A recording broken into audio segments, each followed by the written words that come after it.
Mike Shanahan's Denver Broncos can win the West with victories in these last 2 weeks, but they can also be eliminated with a loss here today. Bill Callahan's Oakland Raiders can win the West with victories this week, and next they can clinch an AFC West Division title as well with a San Diego loss, although the Chargers are in the lead at Kansas City for the moment. Greg Gumbel, Phil Simms, Armin Katayan here at Network Associates Coliseum. The Broncos have won the toss and they have elected to receive. Happy holidays to you and yours from all of us. And as a little Christmas greeting, the wind blows the ball off the tee. Happy holidays, Mr. Simms. Same to you, Mr. Gunn.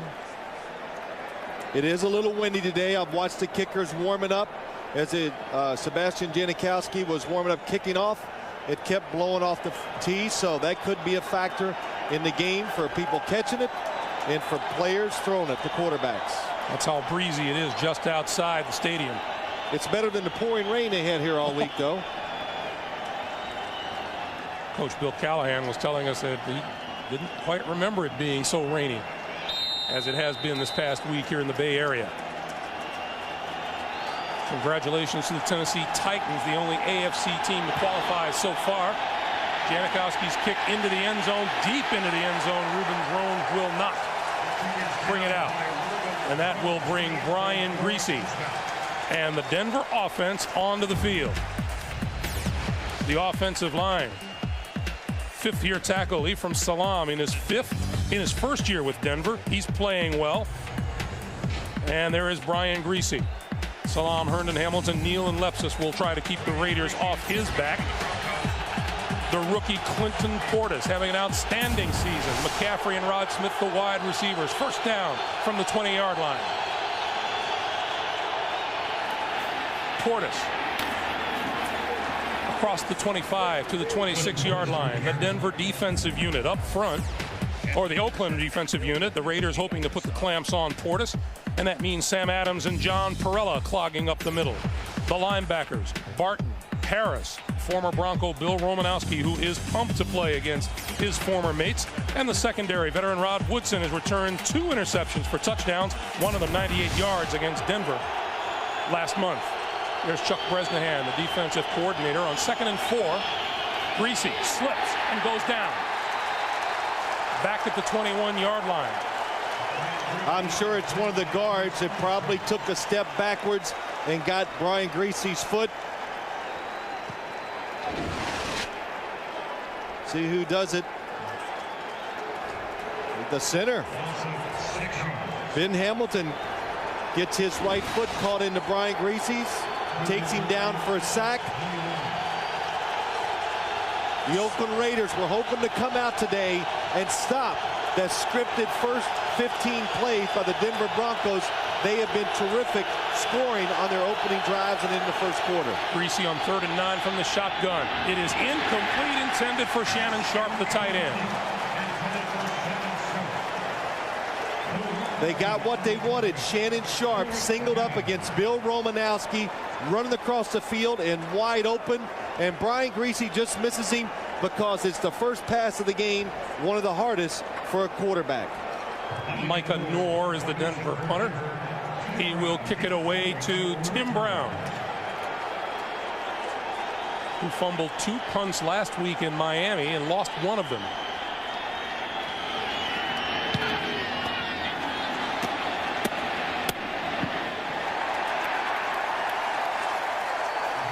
Noor's punt is a terrible punt as we welcome those of you who watched Washington defeat Houston 26-10. Greg Gumbel, Phil Simms, Armin Katayan in Oakland. Well, Greg, short punt. It must be pretty windy on the field. We saw it with the kickoff from Janikowski and the punt that time. And the Raiders, they stopped the Denver Broncos. Those first plays, new plays that they didn't have a chance to prepare for. Good field position. You can't ask for a better start than that. Terrific field position for Gannon and the Raiders at the Denver 46.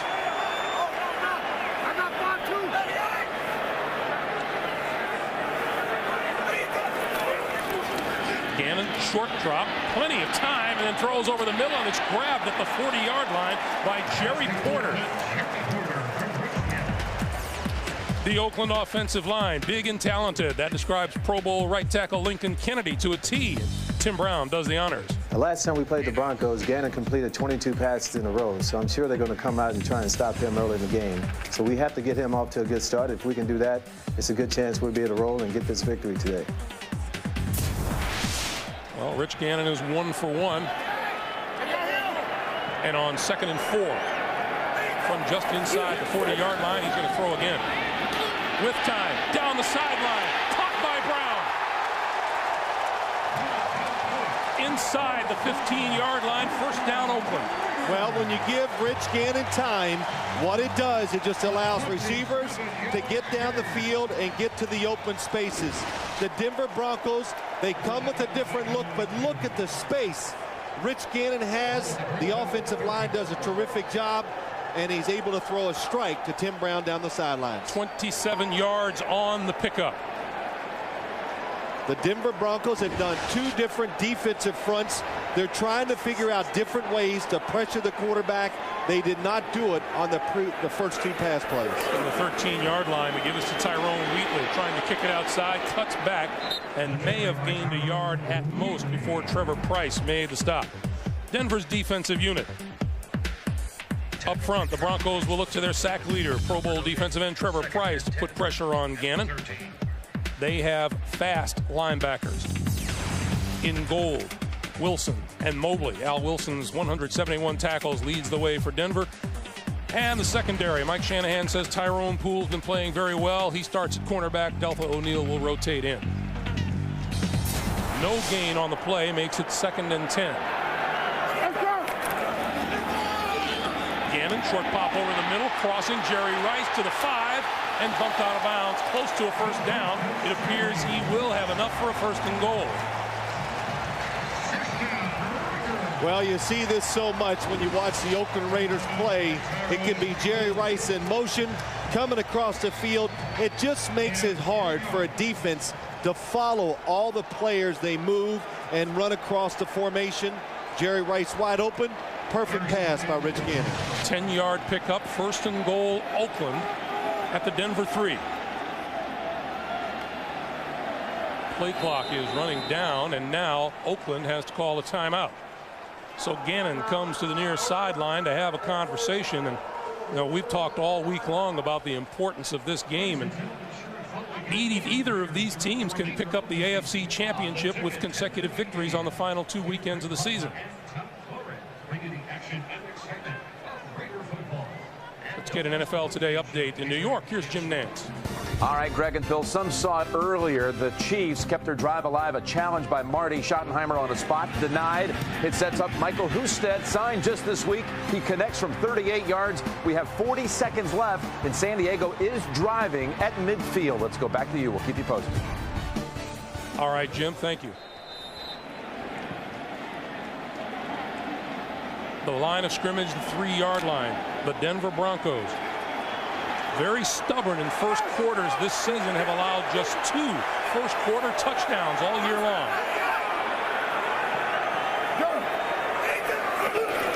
Straight ahead, Zach Crockett to about the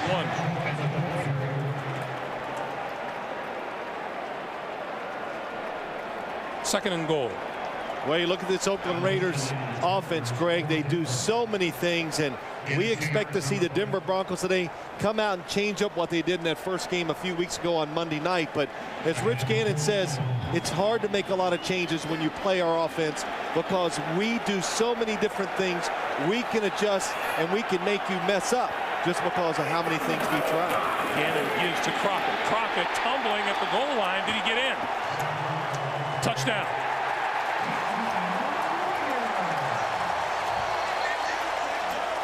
It looked like Zach Crockett actually fell over players on the ground and got in for the touchdown.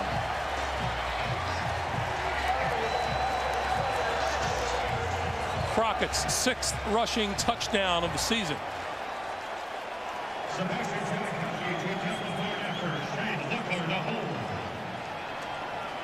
Janikowski has been perfect on 43 point-after attempts this season.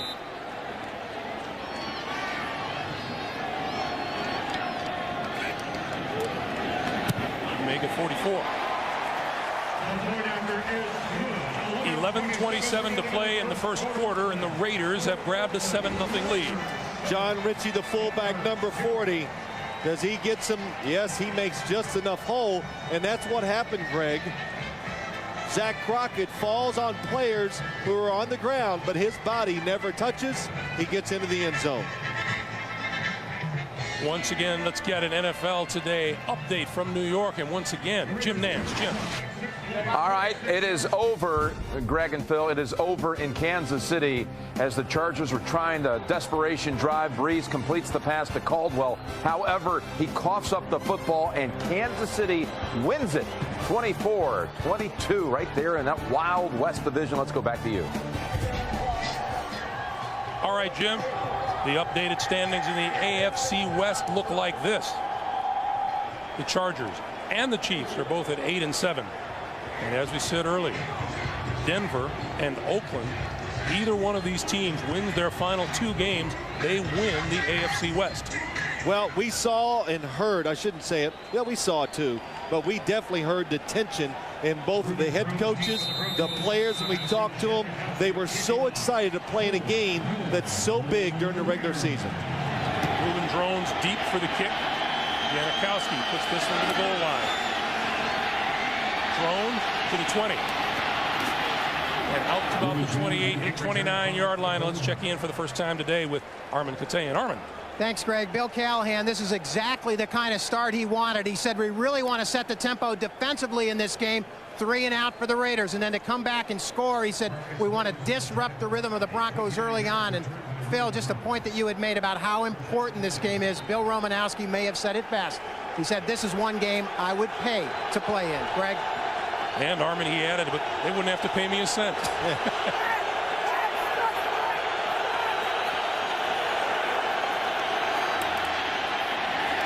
Straight ahead across the 30 to about the 32-yard line. Eric Barton with the stop.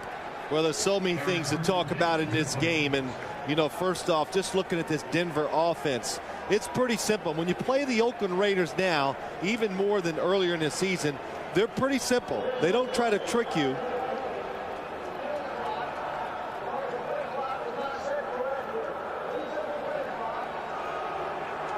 All right, now Mr. Gerald Austin talk about the play clock. And he's still talking about it. Yeah, he'll stop. Well, he hasn't. No, he yet. won't. Okay, here I go. But the Raiders are simple. They're just going to guard you man-to-man outside. They're going to cover your receivers one-on-one, and we're going to try to stop you to run. The passing game is simple. Can you beat our players? Portis to the left side. And he's run out of bounds just across the 30-yard line by Napoleon Harris. Clinton Portis says his first reaction is to try to beat people around the side, but he also said, you know, I kind of feel like I'm an inside runner where you have some options. Well, Greg, when you're really fast, your first option is, or your first thought is always, let me just try to outrun him, and that is Clinton Portis, and he has been quite a surprise, or not a surprise, but doing so much better than a lot of people expected. A second-round draft pick, good inside and outside runner. Greasy, far side, and that's complete to Portis, and Portis to about the 35-yard line. Welcome those of you who watched San Diego fall to Kansas City 24-22. Oakland Raiders have scored first here. They lead the Denver Broncos by a score of 7-0, and the Oakland Raiders, with a victory here today, can claim the AFC West title. This is a new formation that the Denver Broncos are showing the Raiders, and they have not adjusted very well to it the first 2 times. Greasy's pass is complete to McCaffrey, and McCaffrey reaching for a first down, and he's close. Well, Ed McCaffrey took advantage of the fact that he's 6'5", and he knew he was short and turned and reached out to get that extra half yard. So we will get a measurement as they bring the chains in from the far side of the field.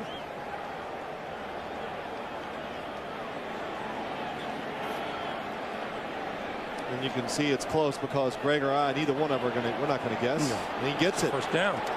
That's a big first down for the Denver Broncos, just to get the momentum going on their side. Watch Ed McCaffrey as he catches it. He's about a yard short. He looked to the sideline, knew it, and reached out and got the first down. Saw Sam Adams limp off of the field gingerly.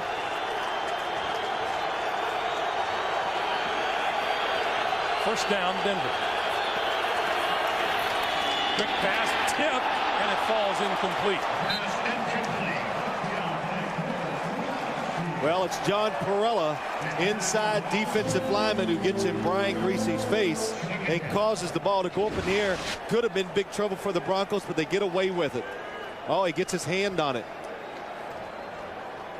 But we talked to Mike Shanahan last night, and I asked him, I said, why do you think this Oakland Raiders defense is playing so much better? And the first thought that came out of his mouth was, he just goes, you know, they really are just playing a lot harder than they had in the past. And it shows in the results on the field. 2nd and 10. The give is to Orlando's Gary, and Gary is going nowhere. Stopped short of the 40-yard line by Trace Armstrong and Eric Barton. And this Raider team, I said it last week, we did the game down in Miami. They're big and they're physical, and they can overpower you at times. So you have to be careful as an offense. And the fact that they simplify things is just freed up the players. They don't have to think as much. They just go after whoever has the football, and they're letting their size and their ability take over. Gary is in the backfield on 3rd and 10. Greasy from the shotgun. Tipped at the line of scrimmage, intercepted by Trace Armstrong.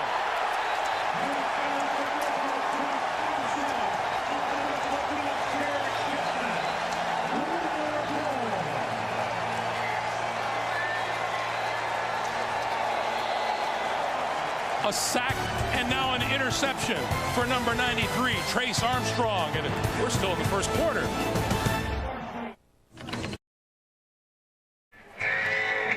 Brian Greasy huddling with Gary Kubiak has had absolutely no time so far today.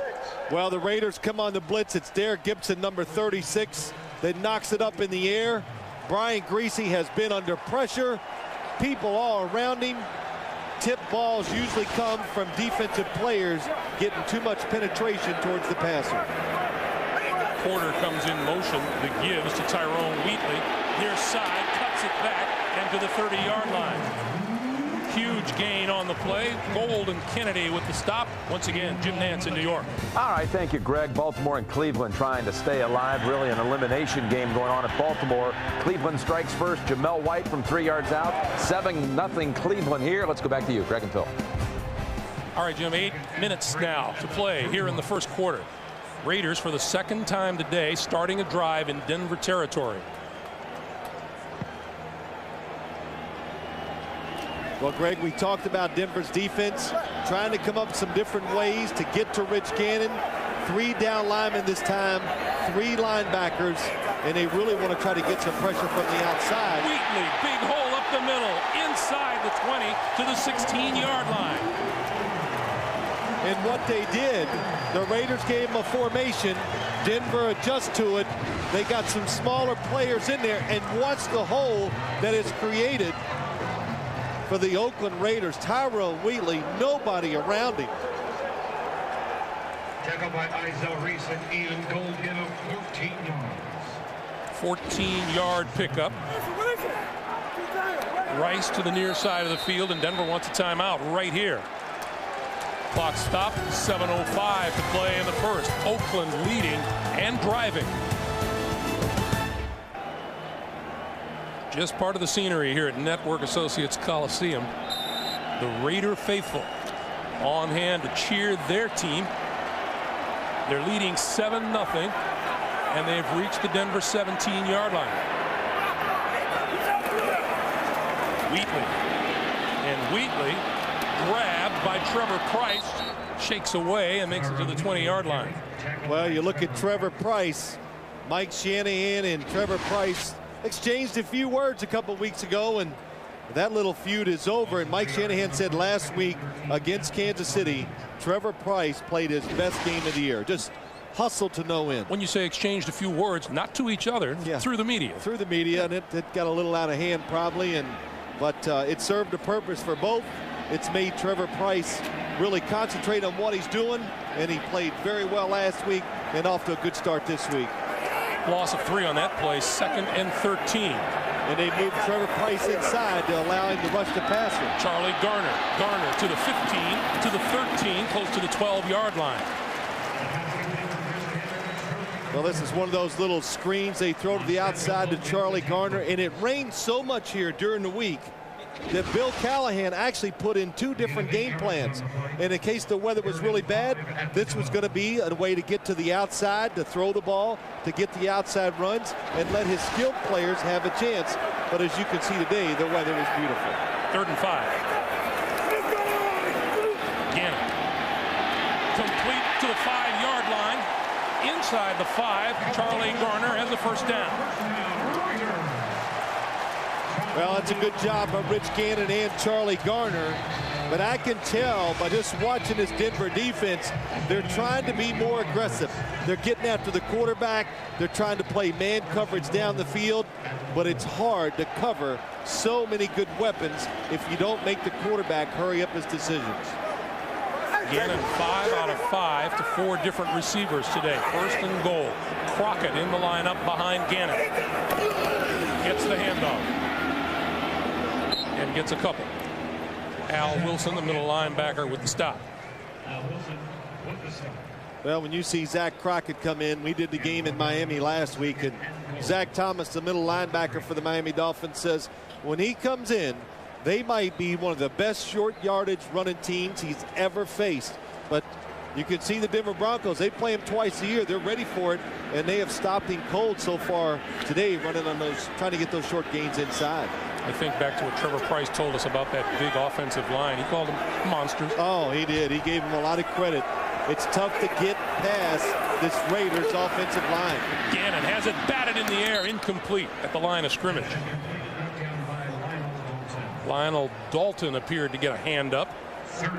You know, good job. I don't know why more teams don't do this against the Raiders. They take short drops. It's hard to get to Rich Gannon, and Lionel Dalton anticipates the throw and knocks it down. Watch 94 in the middle of your screen.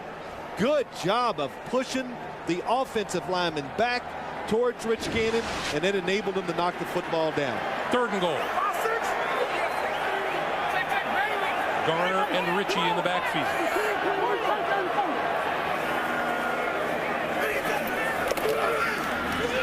Gannon shakes, runs to the 5, to the 3, touchdown.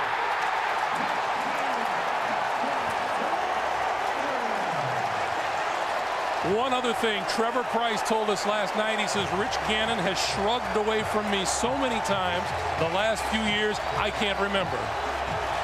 I think even Rich Gannon's surprised he gets in the end zone. Trevor Pryce makes him leave the pocket. They get in there. Look at the Denver Broncos chasing him. It looks like he's going to go down. He finds a little seam. Terrific run by Rich Gannon. Gannon's 3rd rushing touchdown of the season. Janikowski's extra point is good. And with 4:14 to play in the first, the Raiders have jumped on top by 2 touchdowns. The numbers on the Oakland scoring drive. Denver this year has allowed 34 first-quarter points, and 24 of them have been scored by the Oakland Raiders. Brian Griese, whose pass was batted in the air. Trace Armstrong's first career interception set up that touchdown. This is Drones on the run inside the 5 to the 25 and out close to the 30-yard line before he is brought down. Brian Griese will now try to get things back on track for the Denver Broncos right after this.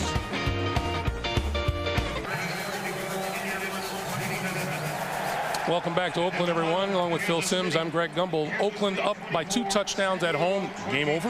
Oh, no, I don't think it is, Greg. Believe it or not, I'm not crazy here, but I like what the Denver Broncos are doing on defense. Even though they've given up 2 touchdowns, they're being more aggressive.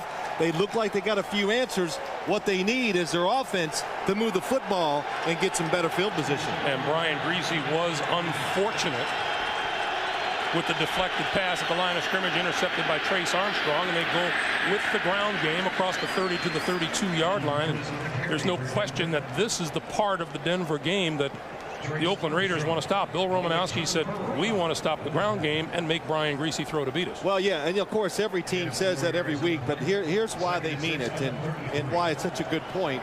If they can just keep the Denver Broncos in some obvious passing situations, the Broncos are just not strong enough with their offensive line to stop the big charging defensive line of the Oakland Raiders. So that's what happened to them on a Monday night a few weeks ago.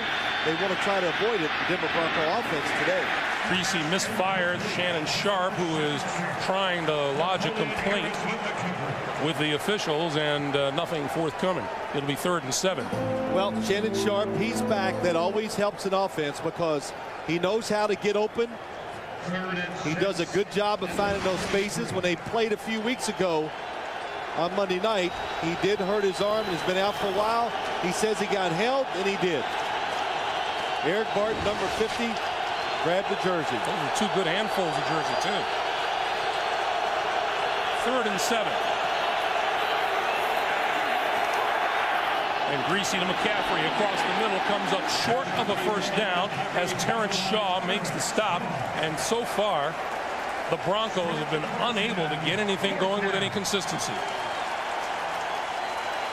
Well, so much has been made, Greg, of the Oakland Raiders. They've got a lot of people hurt in the secondary, but I thought all the reserves last week against the Miami Dolphins played pretty well, and they're off to a very good start here against the Broncos. Nor's first effort wasn't very good. Just a 25-yarder. Tim Brown is deep.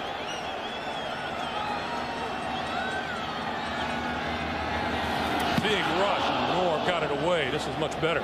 Fair catch called for, and Brown makes the catch, and he was hit, but he didn't go down, and there's no penalty marker.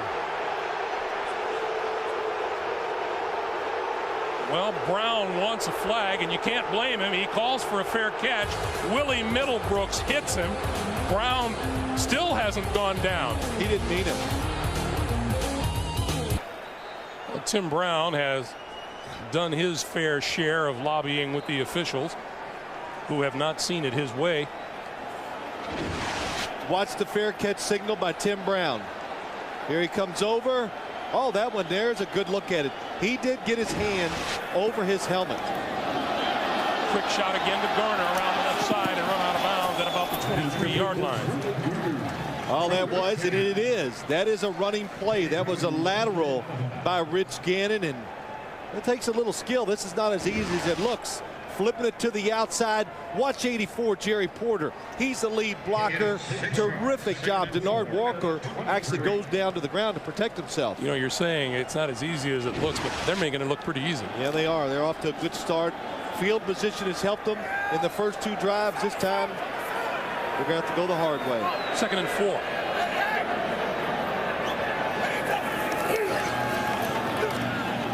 Quick screen. Garner, 25, 30. Out of bounds at about the 33-yard line. It'll be a Raider first down. Their first 2 possessions, the Raiders, started in Denver territory. Both resulted in touchdowns. Now they are getting penetration and pressure on Rich Gannon. Much better than they did in the Monday night game. But now the Raiders are adjusting. They're letting them come through. The quick passes to the outside, a screen play. All those types of plays will make a defense slow down and a defensive pass rush start looking for the little adjustments. On first down, Garner changes direction out to about the 39. Last week in Miami, when we talked to Charlie Garner, you know, we were curious about his feelings about a running back in this pass-oriented Oakland offense, and he said, I'm a running back. I like to run the ball. But he also realizes he gets more than his average share of touches on the receiving end. He has 4 catches for 32 yards already today. Yeah, Greg, we told him that too. Well, you're catching passes. He goes, that's good, but I'm a running back. But I said, but Charlie, he goes, yeah, but I'm a running back. So I get it. He wants the ball in his hands to run as a running back.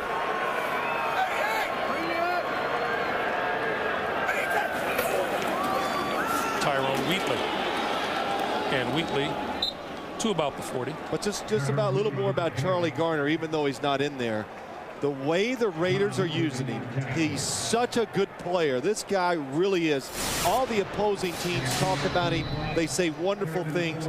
But the way the Raiders are using him, they're going to stretch his career out an extra couple years. And in about 2 or 3 years, he's going to be glad that he's not running the football 25 times a game up the middle against some of these defenses. 3rd and 4. Rice in motion, going across the field. Gannon looks both ways and incomplete, in and out of the hands of Wheatley. Well, that was another good job, Greg. Pressured the quarterback, tighter coverage down the field, took away Rich Gannon's first option. And what did Mike Shanahan say? He said to his defensive backs this week, do not be afraid of the names on the jersey of those Raider receivers. You know, he's talking about, of course, Jerry Rice and Tim Brown. Shane Leckler, not a good kick at all. Wobbly and short, but it takes a Raider bounce and rolls out of bounds at right around the Denver 30-yard line. We're to play in the first quarter. Here's the different look. Clinton Porter split out, 3 receivers to the right. Little jump on the line. Whistle blows. That pass will not count. Penalty flag on him, no play.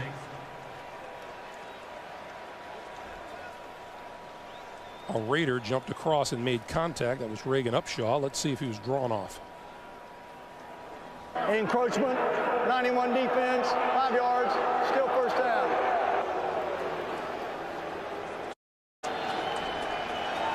First and 5.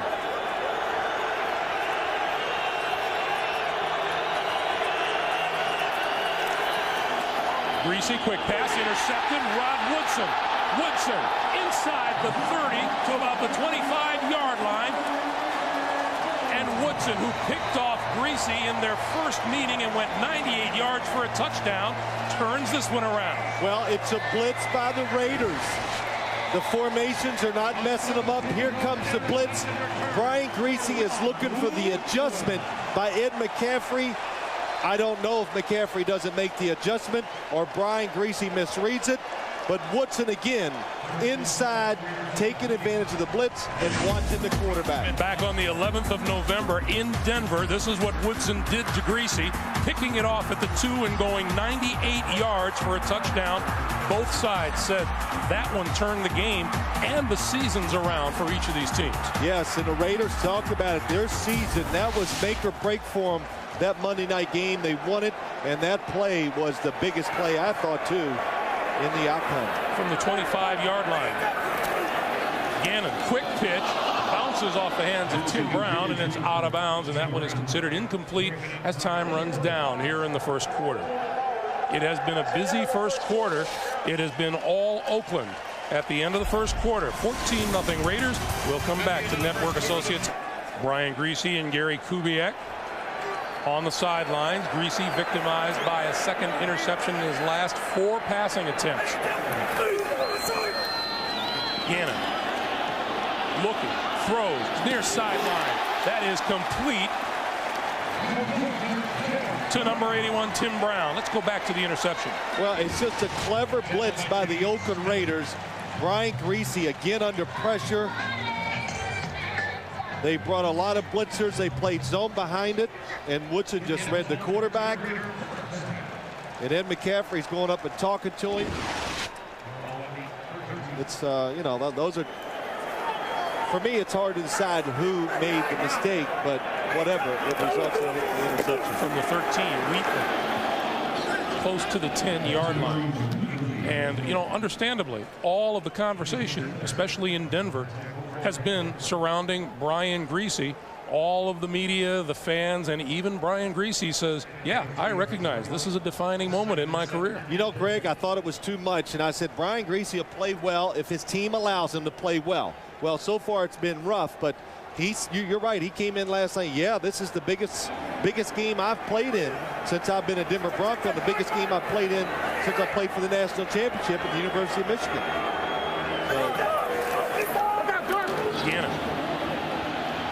Nice protection, and now he's on the run to the 10. And cut down at about the 8-yard line by Jimmy Spencer coming up from the secondary. Well, you know, we talked to Denver Bronco defensive players. Trevor Price, we talked to him last night. He goes, Rich Gannon can move around. He doesn't run down the field even close to what he used to do, but when he has to, if that's all there is, he will gain some yards running the football. How about that protection for Gannon from the monsters? Well, you call them the monsters because we get a chance to walk by these guys in person, and it is really intimidating to see the size of Lincoln Kennedy, Mo Collins, Barrett Robbins. Gannon calls timeout before the play clock winds down on him. So 12:55 to play in the first half. The Raiders leading by 14 and threatening to get more. Inside the 10-yard line, Garner alone back.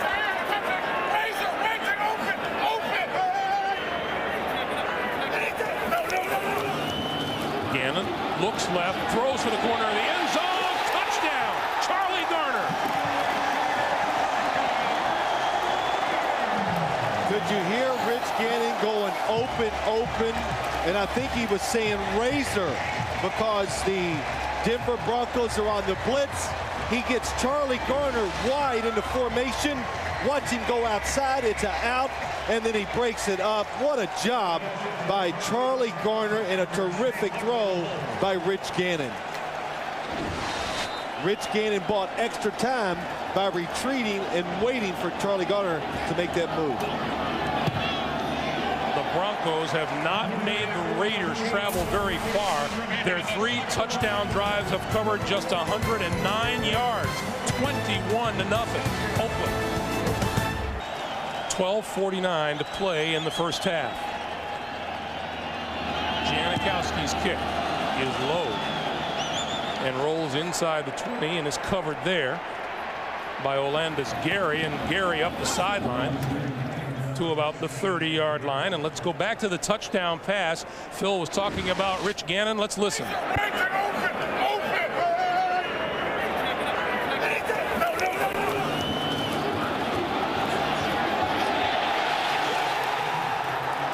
Phil, what does razor, open translate to? It means a touchdown. That's what it means. But hey, look, there's so many things I want to say about that play.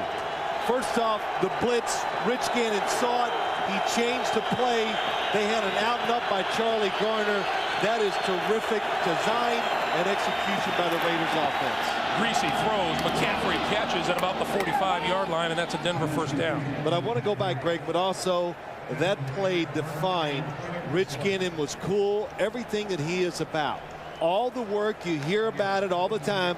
He's the first there, the last to stay, all that stuff.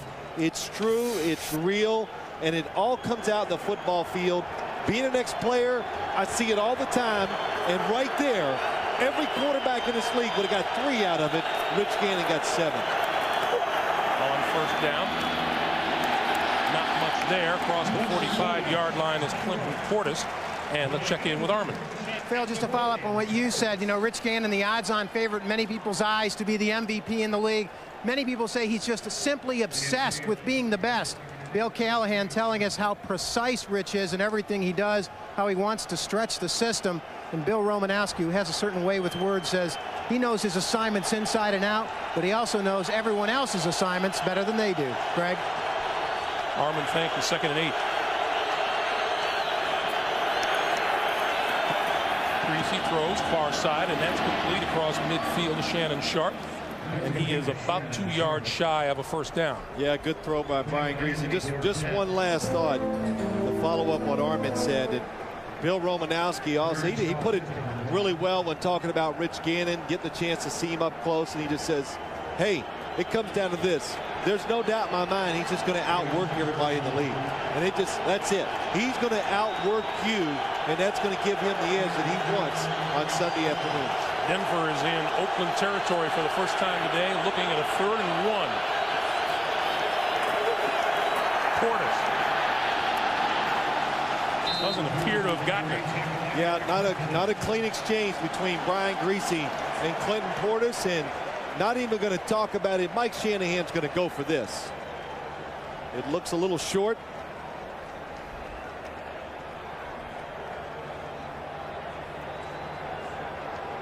that is going to be about a yard short of a first down. Watch Bill Romanowski lined up against the tight end. Dwayne Carswell. Inside. Oh, nice little pushing match going on. 4th and 1. First down and more. Close to the 40-yard line is Portis, the rookie out of Miami and Denver's second-round draft pick. Man, did he get up in the to the hole that time, just powers his way in. The Denver Broncos, it's not an accident anymore. They know what they're doing when they draft and when they teach these running backs. Everybody that steps into that role does well. Not bad for a young man who wasn't even a running back until his senior year in high school. Portis and Drones in the backfield, and Greasy to throw. That ball incomplete and close to being intercepted. You know, I think this Denver Broncos offense, Drones is staying down. I just think they need to stay with the running game. Keep the pace and the momentum on your side. Drones is still coming back. I fell out of my chair. Then I watched the CBS pregame show, and then I'm like, wow, what next? But interesting. Can't wait for the decision. Greasy complete to the 35-yard line. Shannon Sharp is hit hard there. Napoleon Harris and Terrence Shaw, and Sharp is down.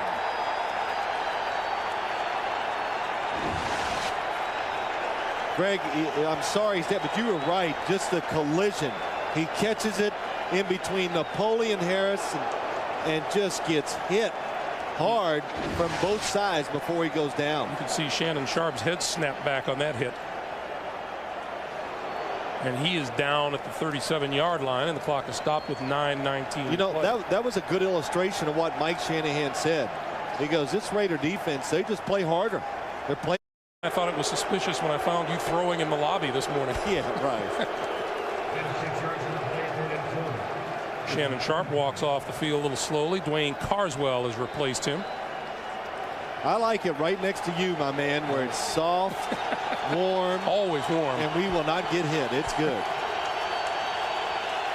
3rd and 4. Greasy. Over the middle. Incomplete. In and out of the hands of Portis, the rookie. And we're not going to get a field goal attempt. Brian Greasy staying on the field. Brian Greasy afforded protection, just a little off target. And when you're throwing the running backs, they don't catch a lot of passes running those routes down the field. So you have to be very precise.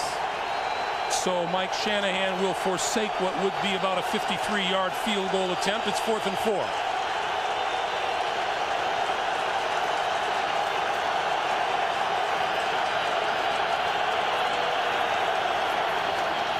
Outside, incomplete, intended for Ashley Lillane. Charles Woodson was over there covering. The ball goes over on downs. The Denver Broncos come up shy. It's still 21-0 Raiders. We welcome you back to Oakland. Greasy. Well, Brian Greasy's going to look at that book, but I think he knows what's going on. He's been under pressure, and when you're under pressure as a quarterback, it's hard, but you just got to relax, not take chances. That's Tyrone Wheatley. What kind of a day has Greasy had? It started out tough. Center, his own center, stepped on him. He took a tumble. That pass batted in the air. Yep, penetration. The next time it was batted, Trace Armstrong picked it off, and then Rod Woodson intercepted that one. So you got pressure on the quarterback, penetration by the defensive line. That makes him uneasy, and it's made him off target with a couple throws. Wheatley again. And Wheatley to the 42. Clock continues to move, coming up on 8:15 to play in the first half. You know, I kind of like this new Raider outlook today. They're running the football a little more than we've seen in the past, that's for sure. You know, that in itself would be a little bit disconcerting to a defensive coordinator who's prepared all week to stop Brown and Rice and Porter and Jolly. Well, I guess too, Greg, when you're up 21-0 midway in the second quarter, it might change your thoughts too on what you're going to do on the offensive side. 3rd and 3.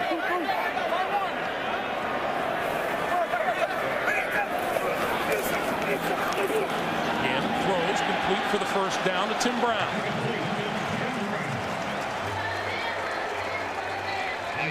It's so strange how things happen from one week to another. We talked about what an unusual day it was for Tim Brown last week against the Miami Dolphins. He dropped a potential touchdown pass at the goal line. He wasn't very involved in the offense, and a complete turnaround here today against the Broncos. Well, you know, it's like a good quarterback. It's almost impossible to keep a wide receiver who has a bad game. 66. You know, I wouldn't want to be the guy covering him the following week, because there's a reason why he's been in the league so long and so productive. He has pride and good ability. Gannon throws this side. Tim Brown again, and Brown to the 45-yard line. That is Rich Gannon's 404th completion of the season, and that ties him with Warren Moon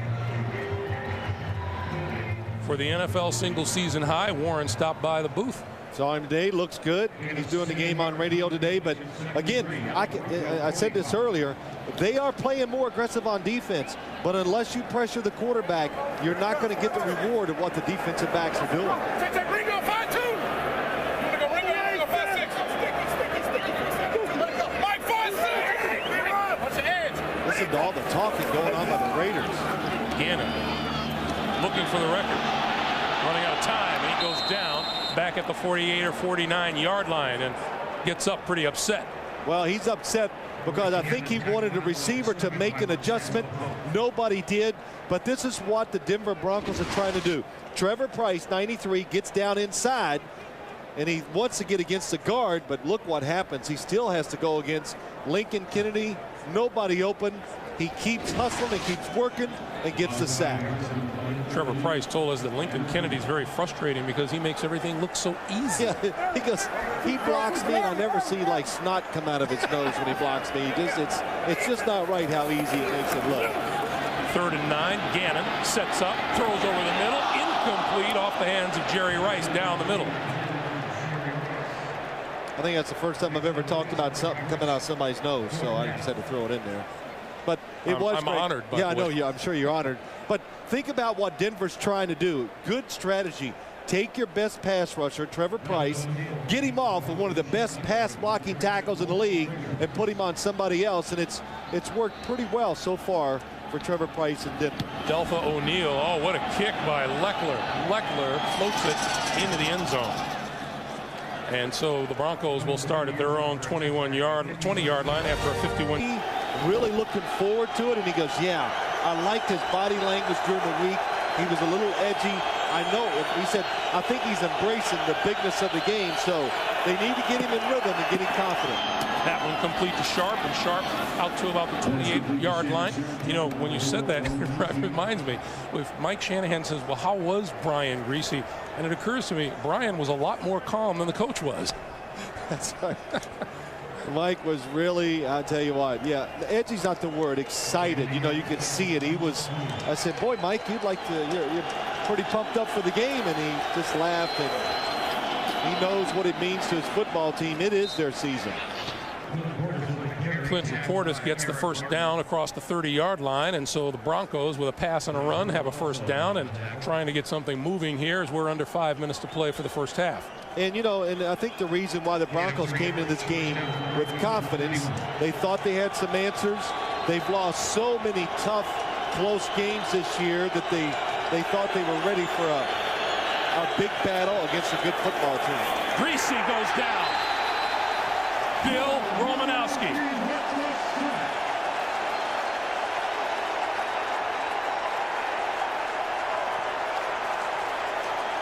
Bill Romanowski just timed the snap of the football perfectly and beat Steve Herndon, who was trying to get out the blocking. What's the right guard pull out? Or the left guard, I should say. And Romanowski beats him to the point of attack and gets the big hit on Brian Greasy. The second Oakland sack of the day has Greasy still down. A loss of 7. Well, you talked about Bill Romanowski, how excited he was to play. He goes, when I was watching film this week of the Denver Broncos, my hands would start to sweat. I was so keyed up, so nervous, and so excited to play in the big game. And of course, against his old teammates. And you know, how big of a prophet is he when he says, we think we know Brian Greasy. We think he'll throw you 1 or 2 interceptions a game. Well, yeah, if you pressure him, and that's, you could say that about every quarterback, though.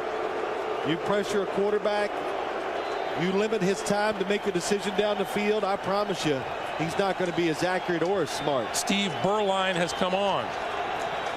39 of 65 throwing on the season for 488 yards, 4 touchdowns, 4 interceptions.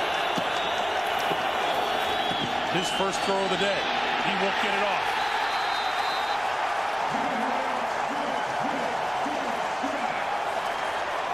Number 56, Travian Smith.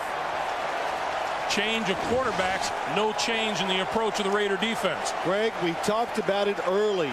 Really known pass situations, some offensive lines can still hold up. The Raiders wanted this to happen because they think they can overpower the smaller Denver Broncos team. Boy, Olandis Gary was the one trying to block Travian Smith and just never had a chance. 3rd and 22.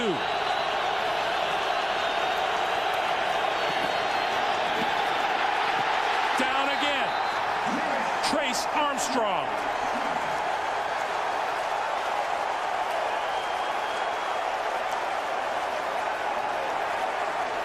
Three straight quarterback dropbacks and 3 straight sacks by the Oakland Raiders.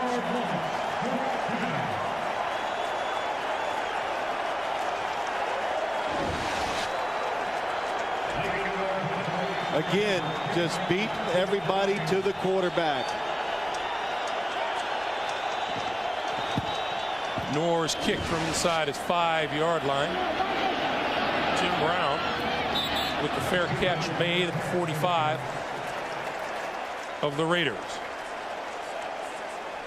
Well, Gannon and the Raiders with 3:03 to work with here in the first half.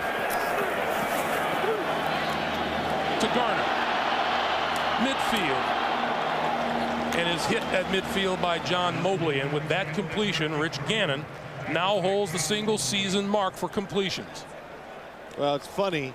The Raiders took out their tight end and they brought in a rookie tackle, Langston Walker, who's about 6'6" and 350 pounds.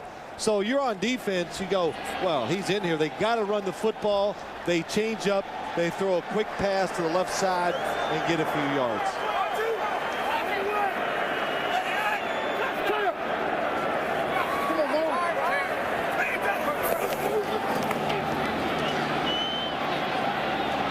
In and out of the hands of Garner. You know, we were talking with Bill Romanowski about Charlie Garner, and he said, I remember when Charlie was at San Francisco and I was at Denver, he made me miss twice on the same run. That's right. He goes, he comes up in the line of scrimmage. I got him one-on-one. I do not lay a hand on him. I fall to the ground. He makes other people miss. I get up, run down the field. I'm going to get him from behind, and I miss him again. So tells you about Romanowski was hustling, but Charlie Garner is a very underrated player in the National Football League. 3rd and 5. Gannon on the move.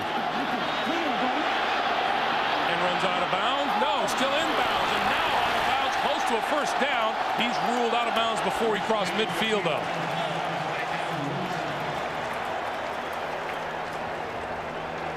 And we have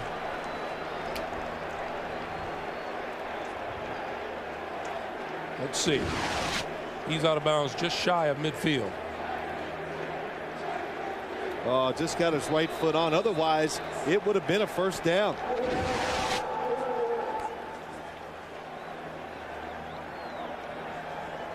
Two minutes to play here in Oakland. The Raiders are in charge. We'll be back. Some decisions still have to be made next week. Yeah, explain it to me, would you? I think I'll let Jim and the guys in the studio do it. Leckler. Nice floater. Bounce. And it's going to be down inside the 5-yard line. Alvis Whitted downs it after a 49-yard punt. Meanwhile, that Raider defense has been all over the Denver quarterbacks. Yeah, they have. What they're doing, they're getting most of the pressure from the right side. That time it was against the running back, Trace Armstrong, right side of the Denver offensive line, and they are taking advantage right now, pushing, Dan Neal and Matt Lepsis around and getting the pressure on the quarterback. Berline is still the quarterback. You look at the numbers. From the 2-yard line, Denver has 2 timeouts remaining. Yeah, but the big thing is the Raiders have 1 timeout, so the Broncos just want to get out of this first half without giving the football back. Spreading the field. Berline got rid of it. Incomplete.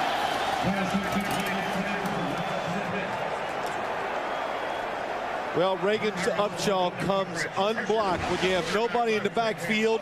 The fact that they got a linebacker, Eric Barton, inside, they outnumber the Denver Bronco blockers, and it's a really good job by Steve Berline just getting rid of the football. Pretty telling that Rod Smith has no catches so far today for the Denver Broncos. Boy, Chuck Bresnahan of the Oakland Raiders, the defensive coordinator, is staying 1 step ahead of the play calling by the Denver Broncos. Berline, deep drop throws, and that's caught by Smith out across the 15 to the 17-yard line. I want you to watch Steve Berline drop back. First, it looks like he almost trips. And watch how many players fall as he gets rid of the football. Everybody going down into the goalpost. But a good job, good anticipation by Steve Berline getting the throw off. Berline, this time over the middle. Rod Smith, penalty markers fly. He's out close to midfield, but let's check the flag. That's a 31-yard pickup.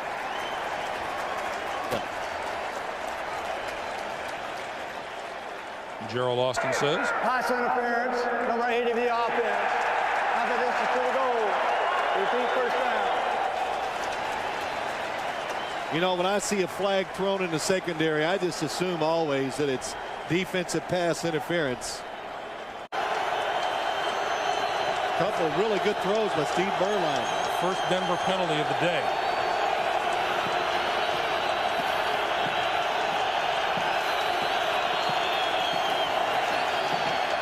Berline going to go deep and has his man open. Lallee, did he catch it? Officials look to each other on the far side, and it's ruled a completion. If Steve Berline would have hit him in stride, it was going to be a touchdown by Ashley Lallee. But still, what a catch. A high throw, reaches up, gets it. Let's watch it. He gets control. His right knee is in bounds.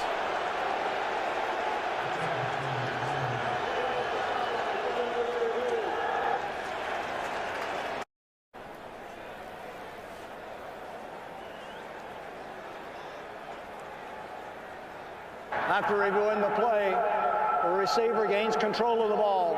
The first thing to touch is his right knee inbounds, then his elbow hits out of bounds. Therefore, that's a catch. First down.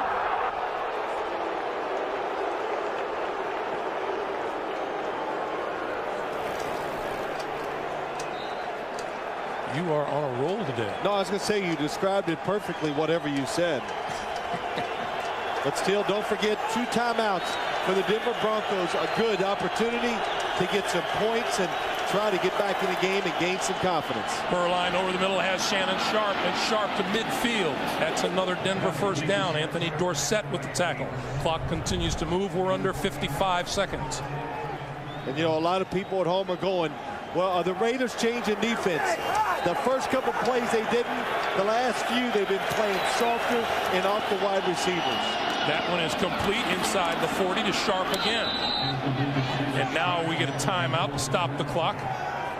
37 seconds left, and suddenly the Broncos are making things serious in the final seconds of the first half. 37 seconds on the clock.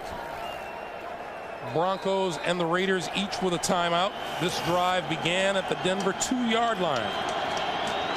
Brian Griese still recovering from a hit to the left leg. Shannon Sharp, after that last catch, went off the field. And we get a whistle. Please set the play clock at 25 seconds after we have a timeout. Let's check out Shannon Sharp. Nice space. Gets away from Bill Romanowski. The right knee. On the sideline. Quick pass to Smith inside the 30 to about the 27. You know, Steve Berline coming in for Brian Griese. It's made a lot easier the fact that he did start a couple games, so he has gotten right in rhythm and thrown the football very well. Berline down the sideline for Smith. Got him inside the 5-yard line. Down to the 2. It'll be first and goal. Winding the clock. What a terrific throw by Steve Berline. Rod Smith against Clarence Love. Let's see what Gerald Austin says. I can't say anything right now. Steve Berline, 104 passing yards on this drive alone. Yeah, this is a big play, Greg. I mean, the Broncos get a chance to score a touchdown and get back in the game. They're trying to decide, did he get it spiked in time? The receiver on the sideline caught the pass. At first, the official signaled timeout, but then wound it because it was inbounds. Then the offense lines up. They have 12 men on the field because the substitute had not cleared the field. 5 yards. First down.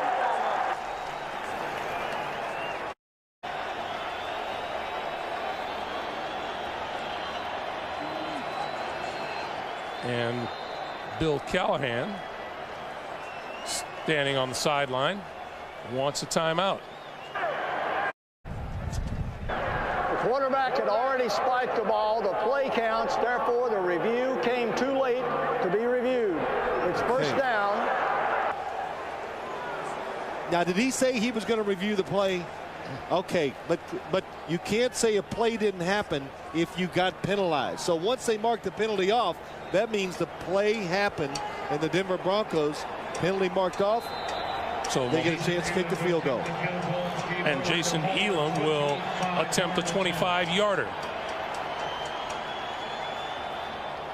And now the Oakland Raiders call a timeout.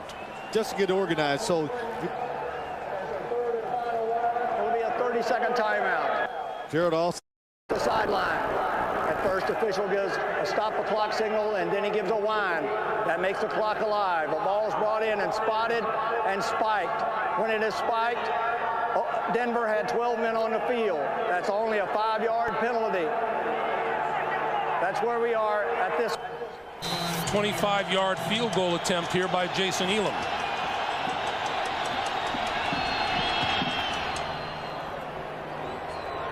And with 2 seconds on the clock for the first half, the Denver Broncos finally get some points on the board. 3 to be exact. 21-3. Got to be a feeling of some confidence. You got to feel better. And the defense, Greg, I keep saying they've got the idea what they got to do somewhere in the second half. They have to force the Raiders into making a mistake and a turnover to get back in the game. And a heck of a drive engineered by Steve Berline on in relief of Brian Griese. This is Marcus Knight. Out of bounds. As the first half comes to a close. All Raiders until the final drive. Welcome back to Oakland, everyone. Happy holidays. Greg Gumbel along with Phil Simms. 21-3 Raiders are in the lead. My question to you is, what's more important now for the Broncos, their offense or their defense in the second half? Well, I think it's more important for the defense. They've either got to stop the Raiders on some 3-and-outs, give their offense some good field position, or find a way to get some turnovers. And you just informed me it's been 3.5 games since the Broncos defense has created a turnover, and so they need some. That has been a problem for the Broncos. They haven't been getting those big defensive plays that Mike Shanahan says he enjoys seeing. Look at the points off turnovers there and the total yardage. The Raiders have taken advantage in almost every aspect of the game. Yeah, you know, usually points off turnovers, I couldn't even care about that because sometimes that's very misleading. But those turnovers gave the Raiders terrific field position, short field, they took advantage of it. It does make a difference when a team only has to go half the length of the field instead of the full length. Raiders with the football to start the second half. Marcus Knight from just inside his own 10-yard line trips at the 20 and falls forward to the 24, and we check in with Armin. Thanks, Greg. And talking to Mike Shanahan, first of all, the update on Brian Griese, he's still in the locker room being evaluated. His status is still up in the air. Mike talked to me for a long time about that play at the end of the half. He said the official admitted to him that he had made a mistake with the clock and that Denver really should have had 9 more seconds and a chance to run some more plays. Not happy. The other thing is the Deion Sanders update from the Raiders' perspective. Bruce Allen, the senior assistant to Al Davis, saying, I know Deion would like to play as a Raider, but no contract has been offered. And he said, I don't think Deion's old enough to play for us, Greg. That might be right. Gannon to throw. Running out of time and throws, and that's incomplete. Here we go, sir. Under pressure from Kavika Pittman, number 95, as the Broncos look to pressure the Raider quarterback. He has today set a new NFL single-season record for completions. Tyrone Wheatley with 30 yards rushing on the day. And Charlie Garner is the Raiders' leading receiver with 45 yards.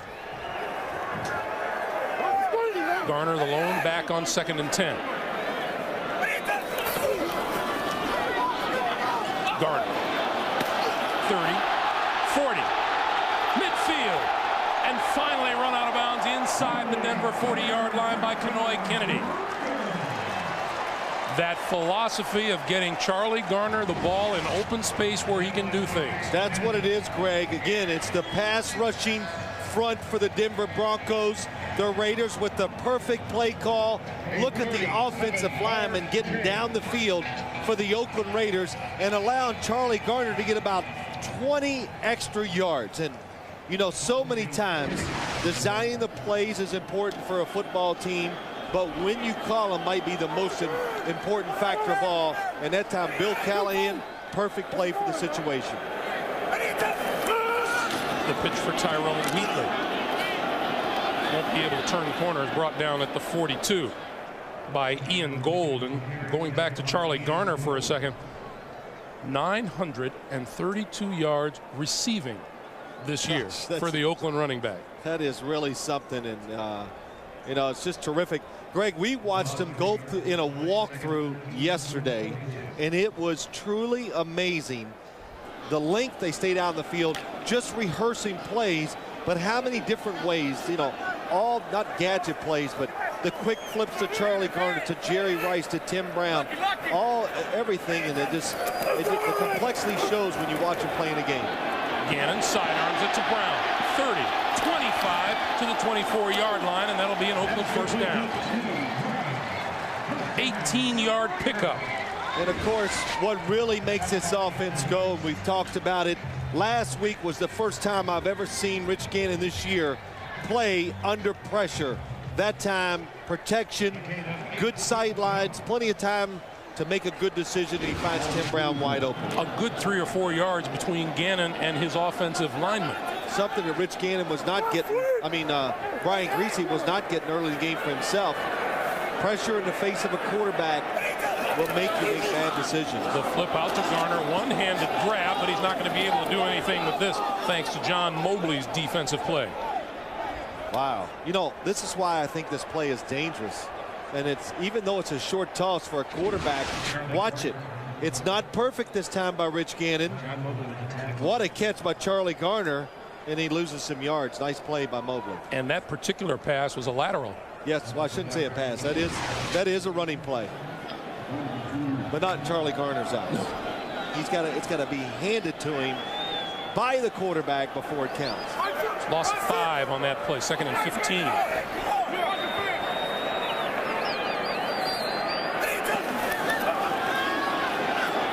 Gannon over the middle, Jolly in and out of his hands, incomplete. Doug Jolly, the rookie tight end out of BYU, who used to be a quarterback. Yeah, that's right. Went to Brigham Young University as a quarterback. Wide open is right. Rich Gannon a little off target with the throw, and well, you had a good little story about Doug Jolly last week being the leading receiver, right? He said his friends called him last week and said, did you know you were the leading receiver against the Dolphins? And he said that was mind-boggling. Yeah, considering I'm using the 5th option on every single play. Been a nice addition to this Raiders offense. Gannon down at the 35-yard line, courtesy of Bertrand Berry. Well, that was a good series by the Denver Broncos defense. Really just one play was executed against them, and that was a screen to Charlie Garner, who got a lot of yards, but sacking Rich Gannon brings the punter in instead of a field goal attempt. Third Denver sack of the day. Deltha O'Neal will drift back to his own 10-yard line as Shane Leckler gets ready to kick it away.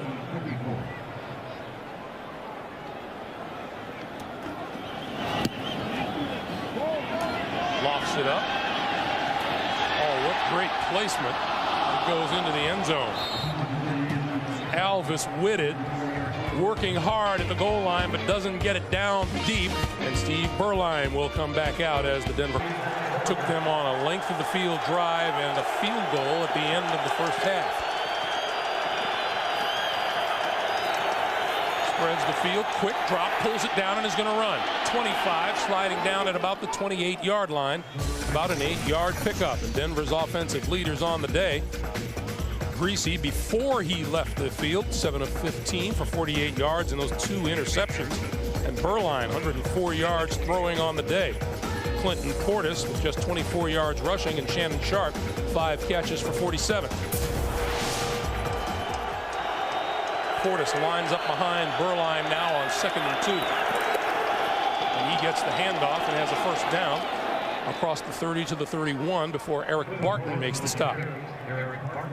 That would be one of the things that you would want the Denver offense to do, to keep mixing it up. Don't spread it out all the time and just put so much pressure on your offensive line and quarterback. So like when it gets to be first down, like right now, maybe a play action fake would give Steve Berline extra time, let the receivers get down the field, and a chance for a big passing play.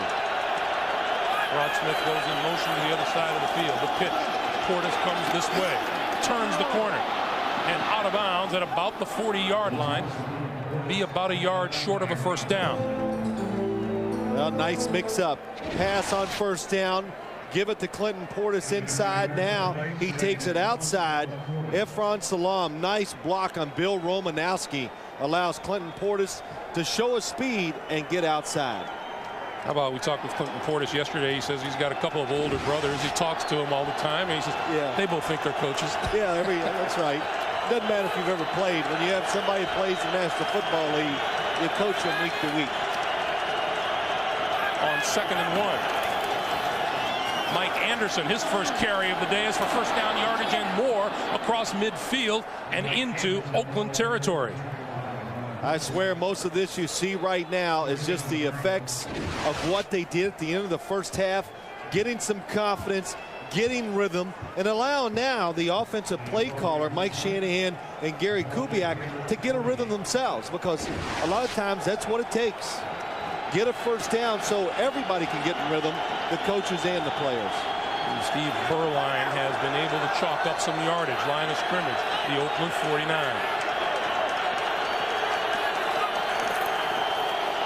Berline caught by Smith. His forward progress will be marked at about the 45. That'll be about a 4-yard pickup or so. Steve Berline, Greg, you know, he's at one time played for the Oakland Raiders. Well, it seems like a long time ago. I actually played in a game where he was the quarterback for the Raiders. Well, Steve Berline has actually played for Oakland, Dallas, Phoenix, Arizona, Jacksonville, Carolina, and Denver.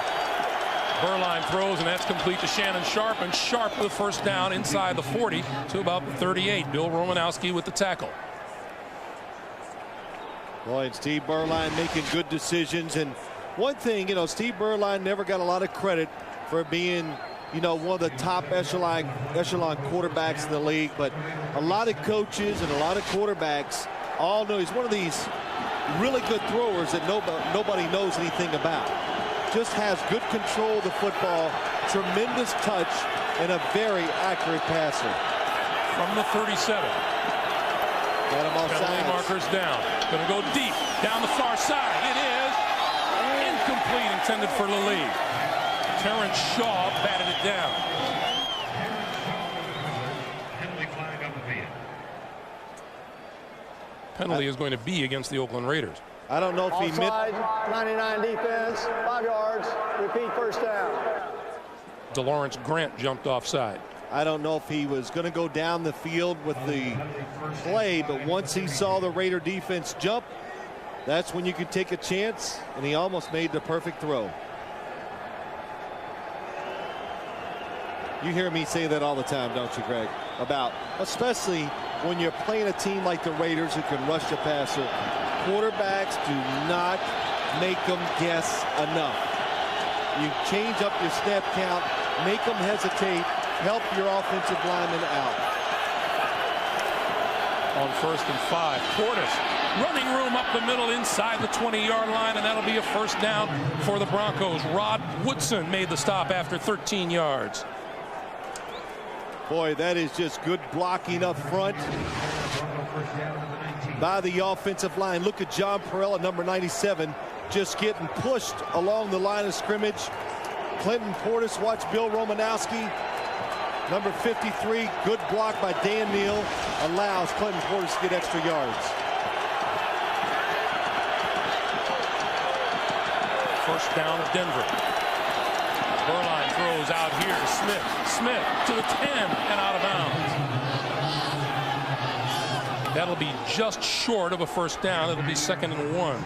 That's a universal play now in the National Football League. You got a big wide receiver, throw it to him quick, then just dare the defensive back to come up and make the tackle. And Greg, we see it every week. Most of the time, the defensive backs cannot bring them down right away. Since the first quarter, the Denver offense, as you mentioned, been able to establish a little more rhythm. Mike Anderson in the backfield. Gets the handoff. Gets the first down. Inside the 5 to the 3. It'll be 1st and goal, Denver. Romanowski with the tackle. Well, they're doing the best thing when it comes to stopping a pass rush and helping your football team run the football. Again, Bill Romanowski in space, gets blocked just enough, but still gets in there and makes the tackle on Mike Anderson. Boy, is this a different Denver team since about midway through the second quarter. 1st and goal.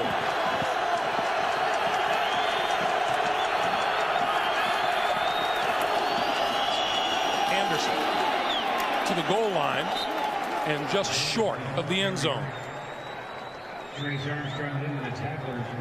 No, it's a different team, Greg, and really what it took. It took Steve Berline hitting a couple passes just to get it moving. And since he got that last drive before the half, that must have been some confidence builder for the whole football team, and they've taken advantage of it with a terrific opening drive here in the second half. Broncos have totaled 170 yards in their last 2 drives. Port, the fake to him. Berline running, touchdown.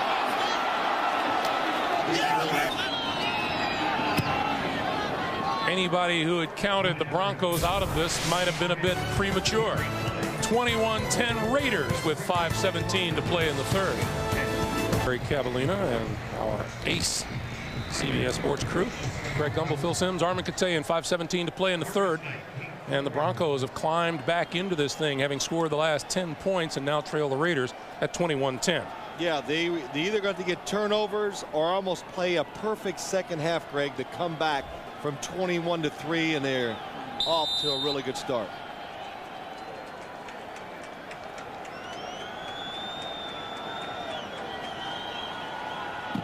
Marcus Knight is deep. And Knight will field this one at the 4. 20. Loose football. Broncos say they have it. Just talking about how the Broncos had gone 3.5 straight games without a takeaway. Number 59, Donnie Reuben Drones covered the ball at the 30-yard line. And there you see it. The Broncos' first takeaway in their last 4 games. The Denver Broncos again. It's still first down. 12 players were in the huddle. Well, you know it didn't make that man happy. Yeah, what do you think? Oh, boy. You know, and you can hear Mike going, things were going so well. 1st and 15 from the 35. It's easy for us to laugh because we're not on the sideline with either team, but every penalty in a big game, especially when you're eyeing, they're big penalties. Burline down the sideline for Portis. Batted away, incomplete by Napoleon Harris, the rookie linebacker out of Northwestern. He had him.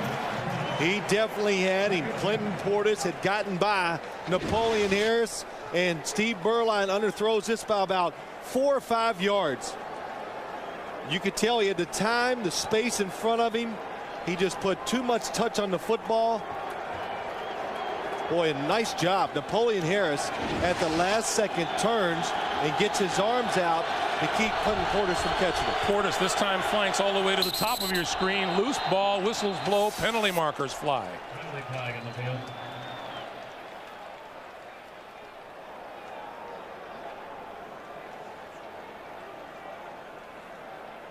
Ball start, 78 offense, 5 yards, still second down. That's right tackle Matt Lepsis. Well, you can tell Burline expected the snap a lot sooner than it arrived. Well, 2 penalties and a missed touchdown opportunity. And the Broncos overcome a tough situation. 2nd and 20 from the 40.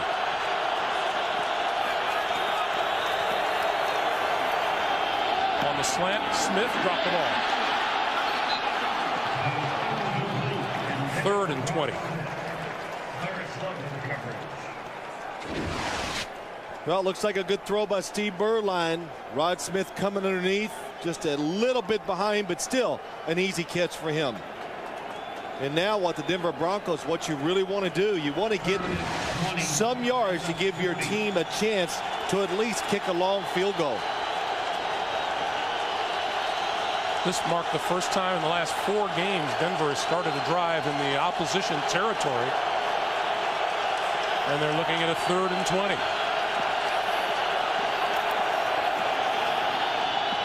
Burline lost the football. Covered by the Broncos.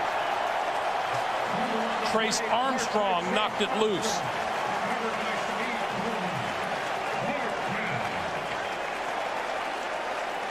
So the punting unit will come on. Let's take another look. Well, they made Steve Burline reload, have to look somewhere else down the field, and Trace Armstrong, because of the extra time he's in the pocket, he knocks it out. Burline went back and recovered. Not what you call taking advantage of the turnover. They backtracked 17 yards. Tim Brown, fair catch call for and made at the 16-yard line. 4:14 to play in the 3rd quarter. Oakland regains possession from the 16-yard line. The Raiders go back to work on offense. Garner, right side, 20. Oh, you saw that little zigzag movement that Charlie Garner has all of his opponents talking about. You know, one thing the Raiders have done, they've seen the new defensive front by the Denver Broncos. Look at that. Langston Walker, 66, now is blocking Ian Gold, who's actually playing defensive lineman on the outside. And what a matchup in the favor of the Oakland Raiders. That's why they put him in there, and that's why they ran that play to the outside, and it lets Charlie Garner get to the edge of the line of scrimmage very easily. Tyrone Wheatley this time looking for the first down and is close. You know, Greg, so you look at it, how teams change according to what the other team is doing. The Broncos trying to get more speed on the outside, put Trevor Price inside. Well, the Raiders, they change, put one of their biggest players in their team against a small linebacker. Good adjustment. Clock coming up on 3 minutes to play here in the 3rd quarter. 3rd and 1. Gannon gives to Zach Crockett, and Crockett's second effort appears to have a first down.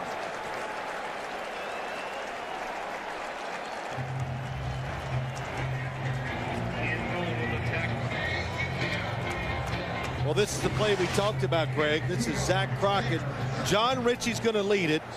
Middleton, 73, comes around, but the Broncos are ready for that play. And they try to stack the inside, but Zach Crockett finds a way to get the 1 yard. Langston Walker reports in once again as an eligible receiver.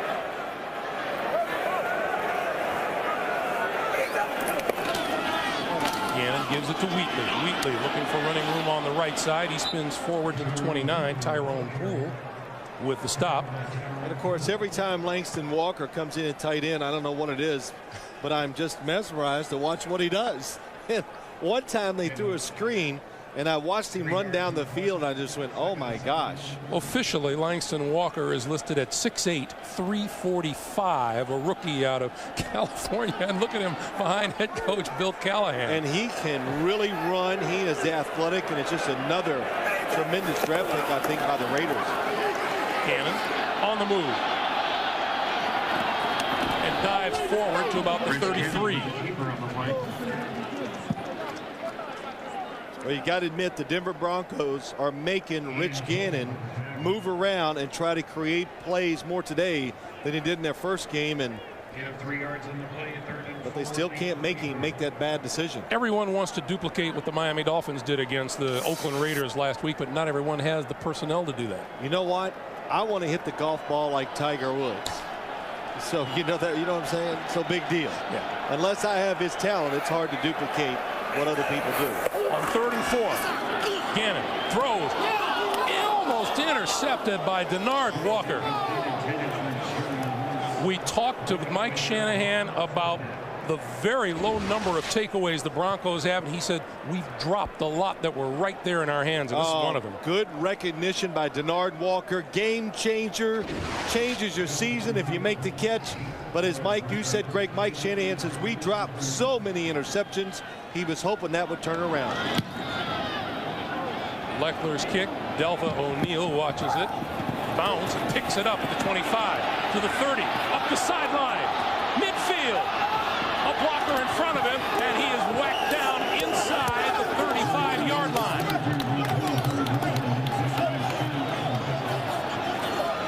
Shane Leckler made the stop.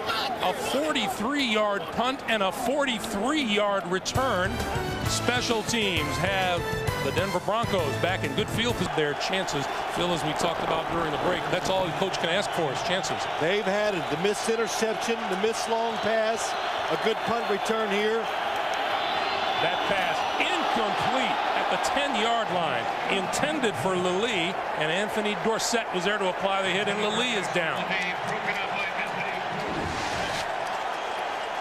Steve Berline trying to anticipate the throw, gets it out in front of Ashley Lilly, just a little too much, and Anthony Dorsett with his speed and size, big hit.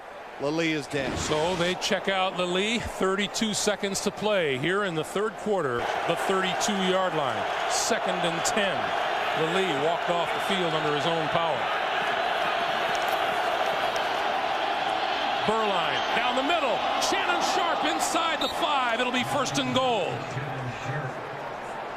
What a throw by Steve Berline. Terrific throw by Steve Berline. But what's happened, Greg, before when they split Clinton Portis out and they almost hit the long pass down the sideline, the Raiders changed. They left their defensive backs outside. It left the middle open now because of that play. And Shannon Sharp, Steve Berline take advantage of it. 1st and goal from the 2. And before they get this play off, time expires here in the 3rd quarter. That is the end of the 3rd quarter with a score. The Raiders 21, the Broncos 10. We'll come back to Oakland after this message and a word from your local station. You're watching the NFL on CBS. The start of the 4th quarter finds the Broncos knocking on the door. 1st and goal from the 2-yard line. Portis and Anderson in the backfield. Portis, right side, touchdown. And the Denver Broncos have jumped back into this game up to their necks.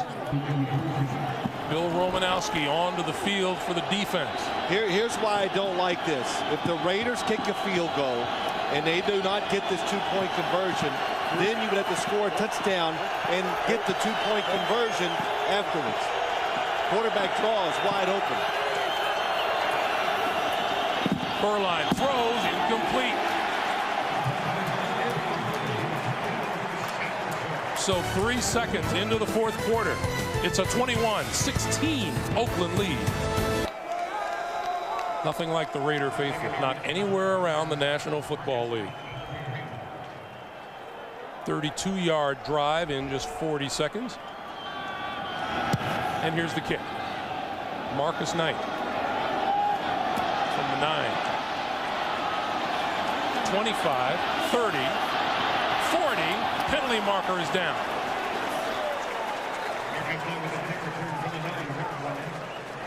The kicker, Micah Knorr, in on the tackle, and here's Gerald Austin.